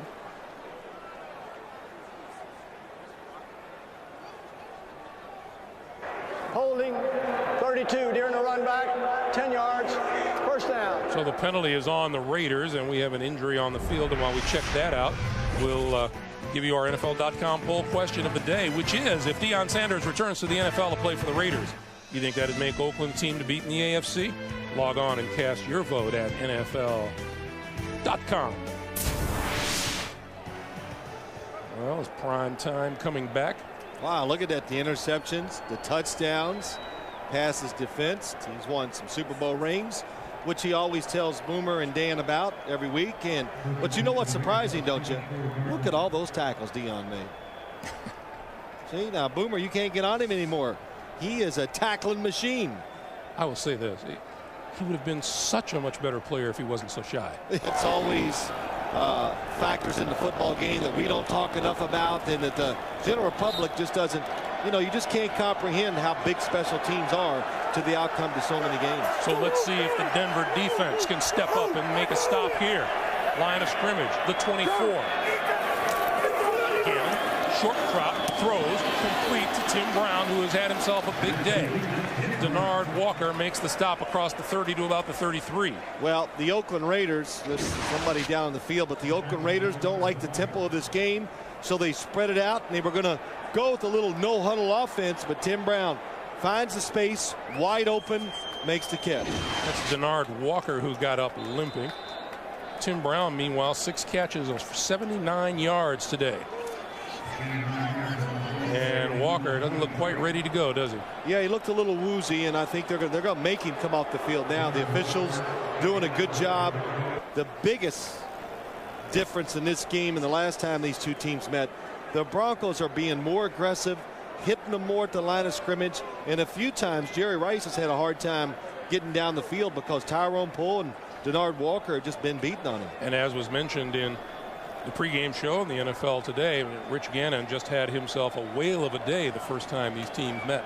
Yeah, well, we asked Rich Gannon about it, and he just kind of, I was in rhythm. That was pretty good. Coach really had basically what he was saying, everything just worked really well for him, and the results were a terrific day by him. 2nd and 1. Charlie Garner. Out there, pick another hole, first down, and more. Across the 40, out of bounds at the 42-yard line, and an Oakland first down. Oh, can Charlie Garner dance through a line of scrimmage? The Tasmanian Devil, that's what they should call him. Watch him. He just keeps everything moving. Elbows, arms always pumping. The legs are going, and good stiff arm. Oh, nice stiff arm to the outside to try to get a few extra yards. Garner with 99 total yards today. Tyrone Wheatley this time for about 1. And the Raiders are not opening up the holes as Charlie Garner bounced outside, made it happen for himself, and Tyrone Wheatley's having a hard time getting going too. Denver up front is playing tough. 2nd and 9 as Gannon rearranges people along the line of scrimmage.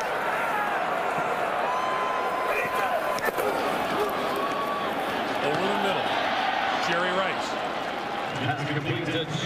to midfield, and Al Wilson made the tackle. Let's watch Jerry Rice again. It's easy for these guys to throw and catch when nobody contests a wide receiver and you don't pressure the quarterback. 3rd and 2. Gannon with all kinds of a first down at the Denver 41.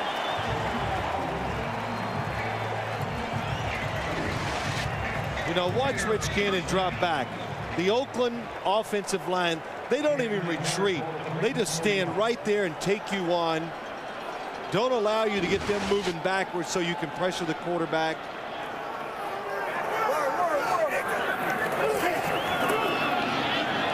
And then Charlie Garner back to work.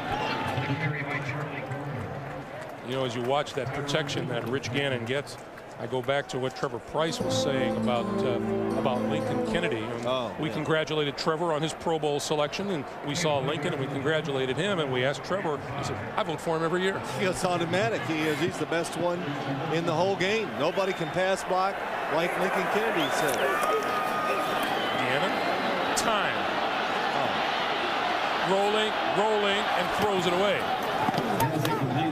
And boy, did Lincoln Kennedy just have his man dead still. It's incredible. Lincoln Kennedy actually was pass blocking Monte Rager, and he doesn't even move. And he actually like stops and looks around. Watch this. Right tackle, top of your screen. And he like relaxes. Where's Rich? Where is he? And so Trevor Price was telling the truth. The bad thing about it is he does it and doesn't even exert energy or make it look hard. He says the game moves slow for Lincoln Kennedy. Gannon under pressure. Got rid of one tackler, but not another. Loose ball. Do the Broncos have it? They do. Ian Gold comes to the inside and gets pressure on Rich Gannon. Rich Gannon does a terrific job getting away from it. Watch 52. Line of scrimmage, the Broncos 39-yard line. Plenty of time remaining. The turnover story completely switched around here in the second half. Blitz. Quick pass to the far side, incomplete. You know, Greg, to go back to that hit and sack on Rich Gannon, the Oakland Raiders just blew the assignment. Somebody did not pick up the defensive lineman. They got confused, and it caused a fumble.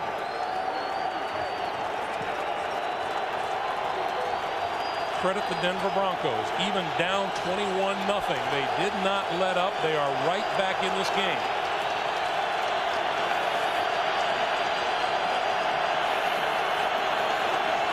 Portis can't spin out of trouble. Rod Coleman was the first to hit him. We'll give him a yard on the play, and it'll be 3rd and 9. Yeah, Rod Coleman, the inside of this defensive line, has played very well today. Rod Coleman, Sam Adams when he was in there, and John Perella have all had good solid days stopping the inside runs. 3rd and 9.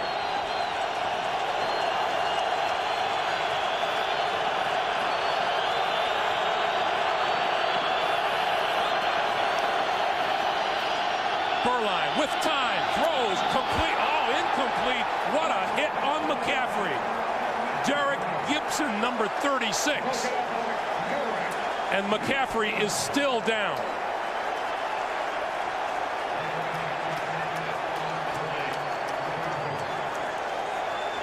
Steve Berline watches Eddie McCaffrey come across the field, and as he keeps looking at him, the defense sees it. They react before he throws it, and that allows Derek Gibson to be there and make the big hit on Eddie McCaffrey. Well, this has been a hard-hitting football game. This has been a very common sight as we welcome you back to Oakland. Ed McCaffrey was slow to get up off the field, but did walk off under his own power and is recovering on the sideline as Micah Noor has come on to punt for the Broncos. Broncos with 2 takeaways here in the second half, but have not been able to turn those into points. I said second half. Didn't say anything. Wobbly, fair catch called for, and made by Tim Brown, who wants another penalty marker to fly. That was Lenny Walls flying by, and apparently have had a hand in it. And now Lenny Walls may be wanting to be careful about a possible taunting penalty. And a marker is down. And you got it, I think, too, Greg. You know, Walls may have gotten away with it there, but then came back and did that. After the play is over, taunting, 35 of the kicking team, 15 yards, first down. Oh, how does that sit with a head coach? Well, you know, my argument would be it was not around any other player. In other words, he was not verbally abusing any Raider player from what I could see. It looked like he was celebrating with some of his teammates. Oh, Phil, I thought that the way he waved his arm was in direct confrontation to Tim Brown.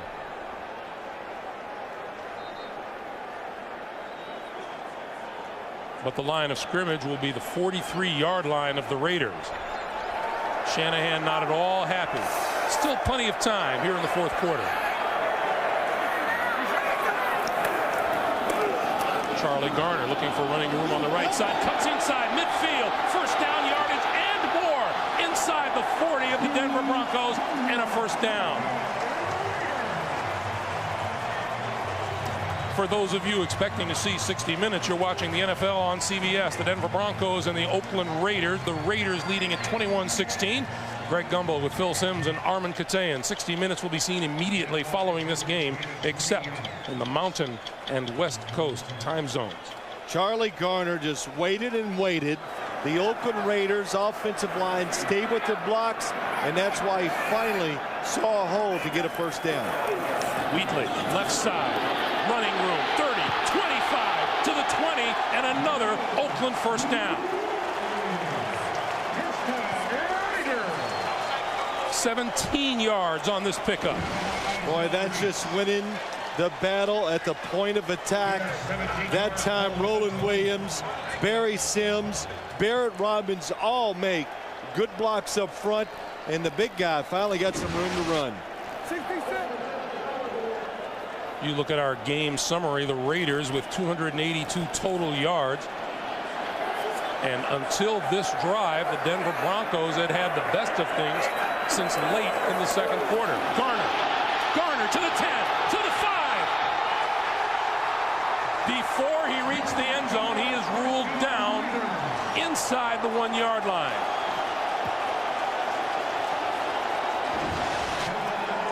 Again, that the formation by the Raiders caused the mismatches on the Denver defense. Charlie Garner gets the big hole and takes it down to the 1-yard line. Phil, the last 3 running plays, 56 yards, 20, 17, and 19 yards, and the Raiders with a first and goal.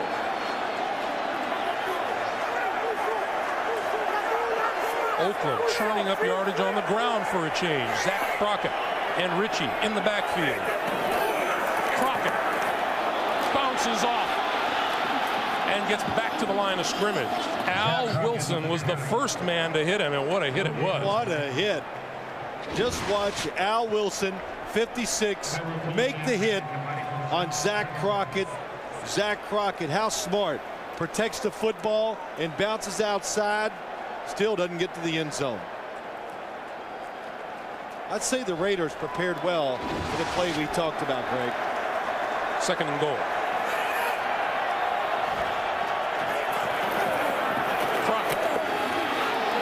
There. 95 Kavika Pittman teamed with Lionel Dalton to clog it up. You know, I said the Raiders, I meant the Denver defense.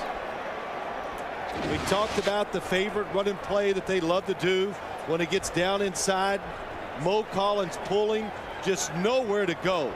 Good job inside by the Denver defensive line. Keeps the Raiders out of the end zone. Once again, number 66, big Langston Walker checks in as an eligible receiver. Third and goal. Ritchie and Crockett in the backfield. Crockett, touchdown.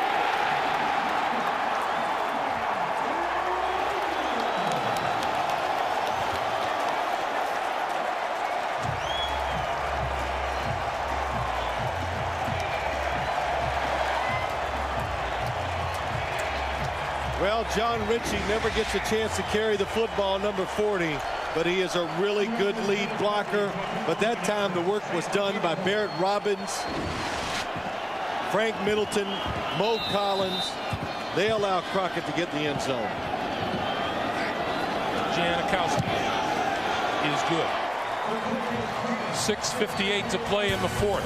Third rushing touchdown of the day for the Raiders, who lead at 28. This thing stand at the moment.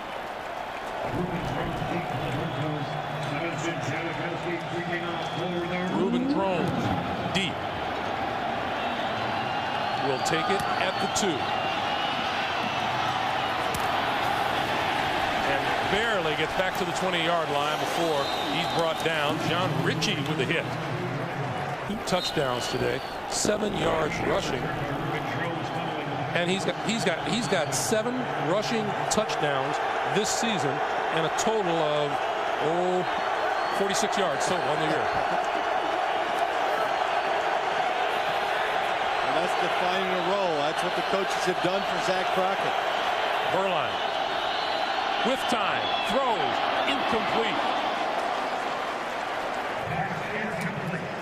Rod Smith and McCaffrey running off the field holding on to his left hand. Yeah, he is. He got right up and ran right off the field. And I couldn't tell when he went down earlier, Greg, what it was he hurt, if he got the breath knocked out of him or his arm, and he's holding his left wrist this time. Yes, I said that wrong. Steve Berline had Rod Smith open just too high and too hard with the throw. Berline completed 9 of his first 10. He's 1 out of 7 since. Far side of the field. Oh, that's caught at midfield. What a grab by Ashley Lilly. Oh, that's unbelievable. I'm not sure how he got it past the defender. What a throw by Steve Berline. Ashley Lilly gets both feet down. What a job by him sticking his feet in the ground. Watch this. Boom, boom. Oh, Clarence Love looked like he wasn't expecting it. And yes, he held on to it.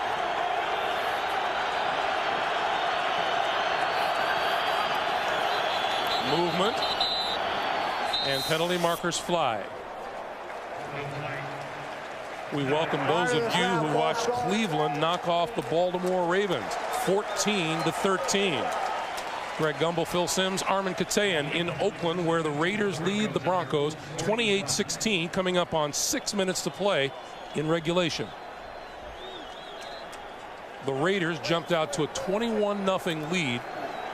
Denver registered a field goal just before halftime, came on strong in the third quarter, and closed to 21-16 before a Raider touchdown stretched it to the current score.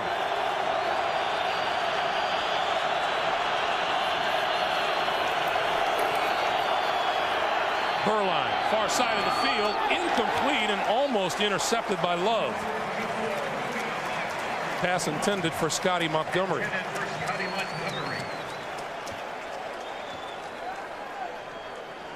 Good job by Clarence Love that time, staying back, don't commit up, wait till you see the throw, then he breaks and knocks the pass down. Those of you just joining us, Brian Greasy on the sideline was knocked out of the game in the second quarter by a leg injury and has not returned since. Mike Anderson in the backfield, 2nd and 15. McCaffrey back into the lineup, in motion to the near side. Berline on the move, throws over the middle, intercepted. Eric Barton.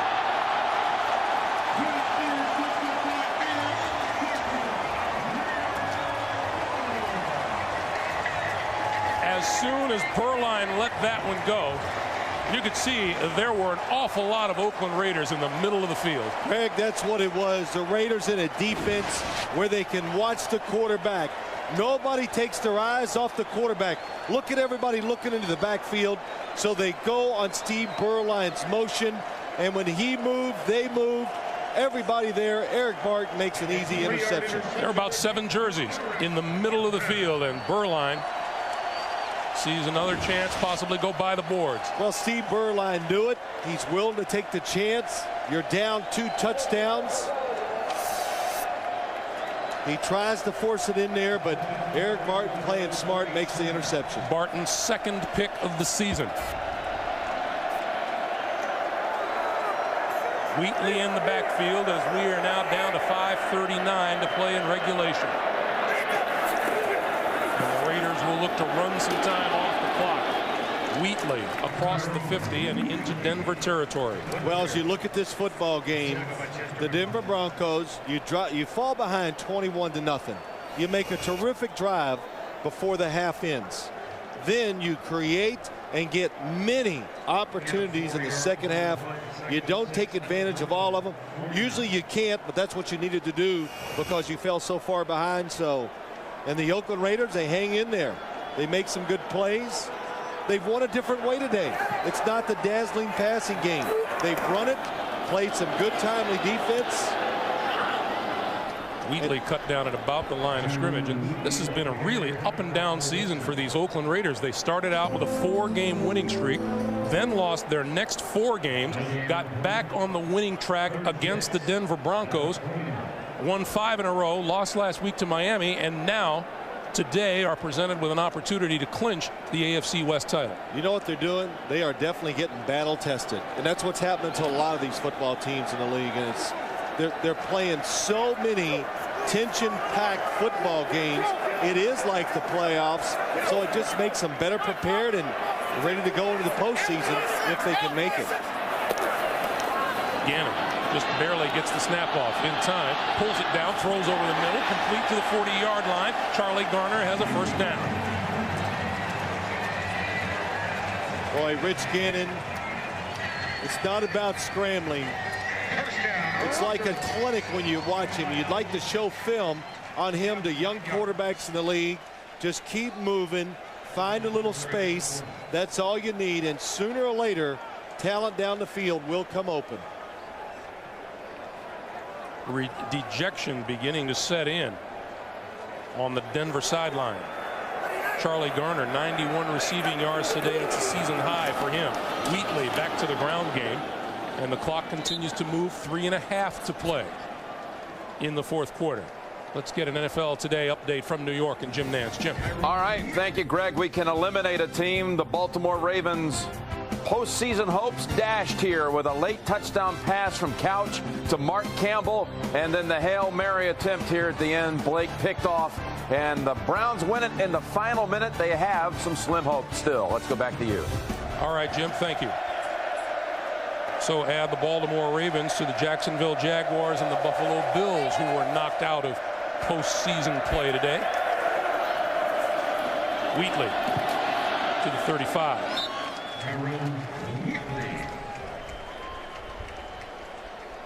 And we get a timeout called on the field by the Denver Broncos. 2:46 to play in the fourth quarter. Is that for a picture? I knew it had to be John Ritchie. When you see blood on the face from a Raider, it's always him. The helmet, the forehead, the lead blocker means a little blood. Bill Romanowski very happy. His ex-teammates, a big rivalry game anyway.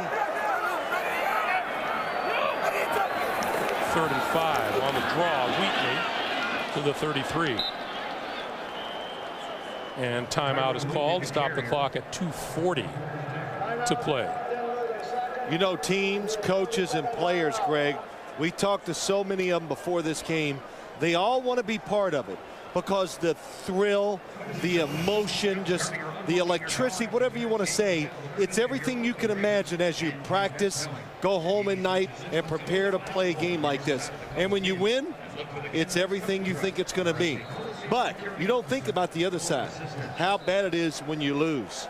Because when you lose, as high as you are winning the football game, you go that low with a loss in a game this big. Now, defeat today does not eliminate the Denver Broncos.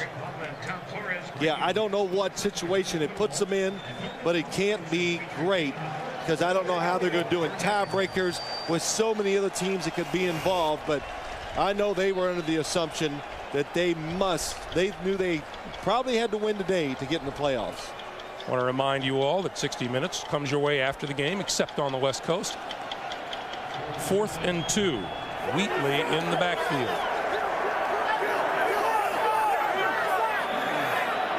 And movement on the front line. Mo Collins False jumped. start, 79 offense, 5 yards. And it bears repeating. The Broncos had their chances today. Oh, they did. In the second half, they created their chances, didn't take advantage of enough of them to really, really pressure the Oakland Raiders team, their offense, and the play calling.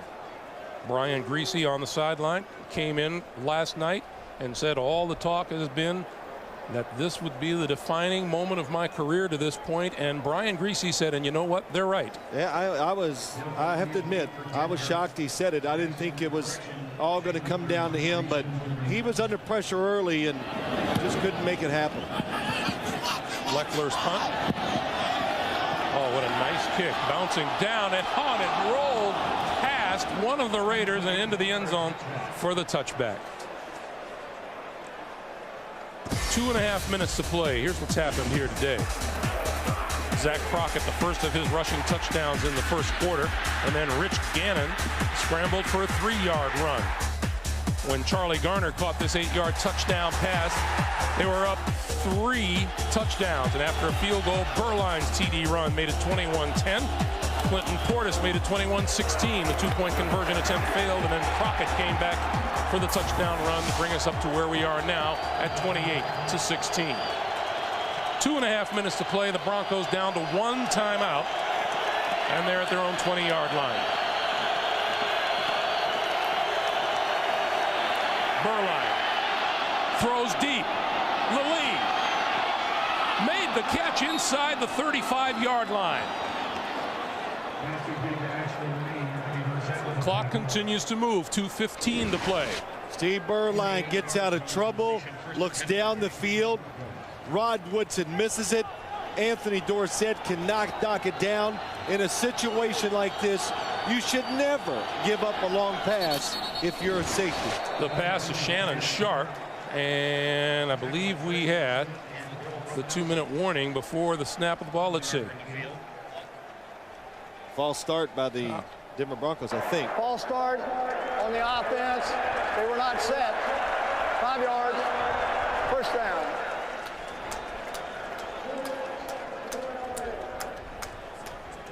So we have the 2-minute warning here. 28-16. 8 to play in the fourth quarter. 1st and 15. Burline gonna go for the end zone. McCaffrey had it and dropped it. Broken up by Carmen's long. Intended for Ed McCaffrey. All Mike Shanahan can do is smile. It was that close. It was, the play was there to be made. Nice pump fake by Steve Burline. Watch how close that was to a touchdown. Perfect throw. And Clarence Love, it's a good thing he finally gets there to knock it loose. 2nd and 15.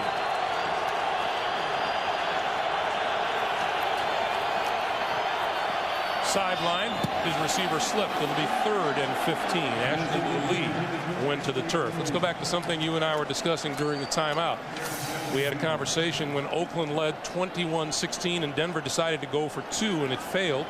If it had been 21-17 at that point, and it would be 28-17 now, your point is they could kick a field goal. Yes, and a field goal, touchdown, and 2 points to tie the game. Now you need 2 touchdowns. So my point is, don't chase the score. Wait till you must go for 2 before you do it in this league. Denver needs the 22-yard line for a first down. Burline throws for the end zone. Sharp dropped it.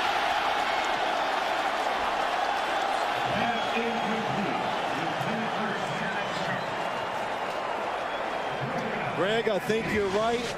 I believe it gets through. Watch it. It went right through, and Shannon Sharp missed it. And Anthony Dorsett ran by it. It distracted Shannon Sharp just enough, and he let the ball get to his body before he can get his hands on it. Mark Boerichter and his abilities in the years to come in the National Football League. Yeah, I think we saw that. We did a 2 Kansas City games this year, and he caught our attention, especially when we saw him at practice one day. You just go, this guy knows how to make plays. He's got the talent. He's got that gift, whatever it is, that allows receivers and skilled players to just go above their skill level. Denver out of timeouts. 4th and 15.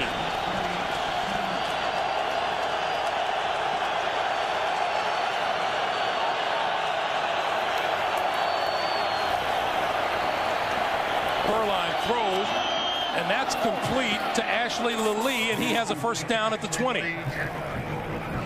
17-yard pickup. Well, that was a nice play.